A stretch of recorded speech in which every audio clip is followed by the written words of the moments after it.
Hey everyone, and welcome back to Smart Architectural Programming, your go-to hub for clean code, smart systems, and modern software design. Today we're diving into one of the most commonly misunderstood topics in Java, call by value. And this is the last topic that we'll be covering in the chapter 8, which is different ways we can use methods in Java, basically. So it's a very essential and crucial topic to round out your understanding about methods in Java. So whether you are just starting out with Java or looking to solidify your foundation, mastering this concept will help you avoid some subtle but critical bugs in your programs. So without further ado, let's get started in understanding call by value in Java. The first thing we need to do with call by value is always understanding basically what call by value is in itself, right? So Java is a strictly call by value. But what does that actually mean, right? You might have read this in multiple places, but you don't have clarity about that. So in simple terms, when you pass a variable to a method, Java copies the value of that variable. The method receives the copy, not the original value. But here's, now let's try to get a deeper understanding there. So when you call a function or method, right, let's say add, right? That's a function we've been using consistently in a lot of our examples in these videos, right? So basically, when you're using the add function here, you might need to give them some values in that add function, right? Exactly. So you send it variable A and variable B. So how does that work, right? So when you're sending these two A and B values to Java, to the function, what the function does is it does not make changes to the original A and B variables that you're using the values of. It creates copies of those values and send those copies to the function to run the logic on, basically. So our method, basically, right? So that is basically the gist of it. But here's the kicker. This behaves differently for primitives and objects. And that's where most of the confusion and bugs, come upon most people's codes. So to understand that, we need to understand how Java passes primitives versus references. So let's move on to that. So basically, you need to understand what a primitive int is versus a custom object. So let's break that down.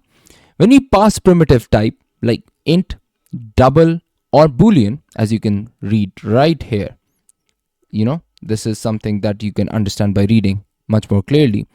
Java copies the actual value. As I mentioned before, the process, it happens exactly on primitives, right? Int, doubles, booleans, what have you, Java copies the actual value and sends it to the method.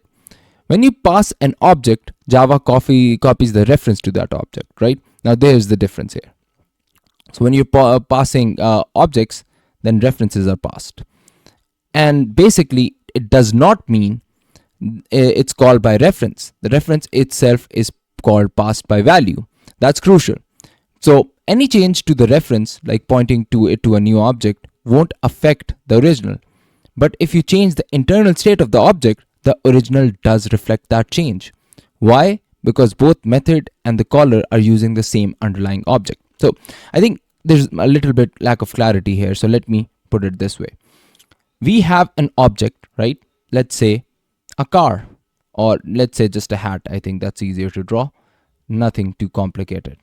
So this is the hat, right? And it's a very ugly hat by that, how it looks. And this is what we can presume is the object, right? That we can personify this as an object in Java. So usually when you have a variable, object name, which is basically a variable, that object name points to the address of that object and where it is stored, right? So what happens here is it's still called by value, not called by reference, because when we push this variable into a function, this variable is not effective, but rather the address of this variable is pointing to the location of that object in the memory which the variable stores is copied and pushed to the method, right?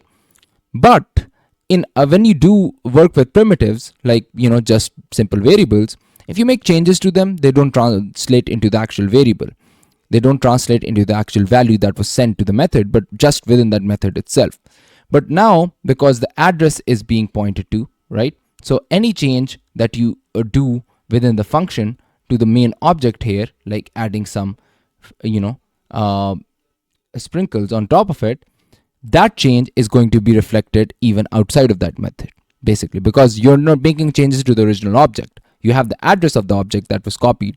Using that address, you're making changes to the original object itself. So that is what we mean here, basically. So, that is how the internal state of the object is changed, what I meant but when I was going over that information earlier. So I think this should clarify, how object Java passes primitives versus references in methods. All of them are called by value, but the value that they're copying is different. The value of the primitives are copied in itself, which is the value stored in the var, and with objects the values are also stored in the var, but instead the address to the object is stored there, so you can just use that address to the object and go to that directly. So now that is clarified a little bit, let's move on to memory allocation and behavior differences between primitives and objects. So this makes you understand the real sense behind the logic that I just covered. Primitives are stored on the stack, while objects live in the heap. And what's stored on the stack is a reference or a pointer to the heap object, basically. So when you pass a primitive, you're just duplicating a small stack value. But when you pass an object, you're duplicating the reference, not the object. And both variables end up pointing to the same heap location. That's what I meant earlier. And I think that's just clarified in a more technical sense here on what I discussed in the previous slide. So what are the practical examples of primitives and objects that you might want to look into? So look at the code here, basically. This is an example that we're going to go over a couple of different examples here. So here you see the number remains 5, basically. Here, the number is 5, right? But when you say modify number and send it to the function, what the function does is copies this value and sends it there. It doesn't send this variable, it just copies the value of the variable and send it to the function. So when we print it, when we run it through this modify function, which changes the value to 10, it changes the value of the copied number, not the original one, so it still prints 5.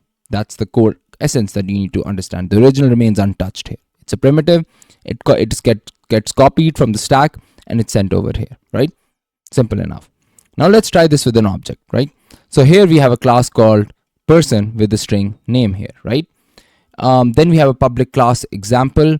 We create a main function, we create a person, basically we create an object there, we add the name to the object, change the string name object here, and then print it. It prints Bob. Why is that? Because when we're sending this Alice value here, Alice is not stored in this p.name here. Rather, what it stores is the address to the strings, the object's name Alice. So it tells you exactly where Alice is stored. So but when we call this, it goes to the to that memory. So let's put it this way. So there are memory spaces in a computer, right? And each memory has different addresses.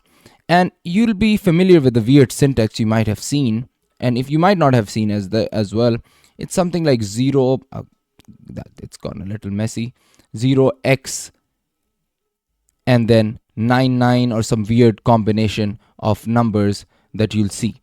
So that is basically usually an address to a specific location of a memory, right? And this is the value that p.name actually, oh god, this is getting a little bit messy, but so p.name actually stores this value here. So when we send this value p in the function, what we're sending is this address value, not Alice. Alice is stored in this object address here. So that is the understanding that you need to drive here. So when we send this address to this function, it goes to what this function does is when we're changing the name to Bob, the function go to this address, right? And change the value of which is Alice there to Bob. So when you print that value reflects Bob because you've gone to that address memory location and changed the value there. Unlike the primitive, where the primitive just gets copied, here we're copying the address to that value and going there and changing the value. So that is basically the understanding here. So there's also a twist to this. if you can see here, we call change reference P won't change the original P, you only change the copy to the reference, not the object P there basically. So that is a slightly different twist to this problem that we covered. So let's look into common pitfalls and best practices when using this. There are two pitfalls and three best practices that you need to look on. The pitfalls are marked with X as bullet points, and the best practices with a green tick box. So number one pitfall is thinking objects are passed by reference. That leads to bugs when you try to reassign them inside a method expecting the original to change. That's always going to get wrong. So always remember it's passed by value, but the difference between primitives and objects is that they both are passed by value, but the core difference is one gives the address of the actual data and the other is the data itself. That's the core difference that you need to remember. The second pitfall is to expect primitive changes inside methods to reflect outside. They won't. If you change a primitive in a method because it's a copy of that data, it won't change the original data itself, right? So that's important. But at the same time, when you're copying the address to the object, that might, because you have the address, you go to that place where the data is stored and change that there. So if it's an object, the value might be changed. One of the first best practice here is always remember to clearly document your method behavior, especially if it mutates object fields. That is very, very important. When dealing with in a programming team, you need to clarify if your method behavior intends to mutate values of object fields. That's very essential. It's an important thing to remember when you'll be working in teams. Number two is to remember that if you want to change the object reference itself, return the new object and assign it to the outside the method basically. And then number three is to use immutability. Where possible, it avoids unintended side effects altogether. So in some cases, you might want to have immutable data types that don't get mutated or any way basically. So with that, we're going to wrap this video up. If you're following along our introduction to Java book, this video complements the last section of chapter 7, right, where we talk about methods, memory, and object manipulation. Understanding how Java handles method calls, memories, and values is foundational to writing clear and bug-free code.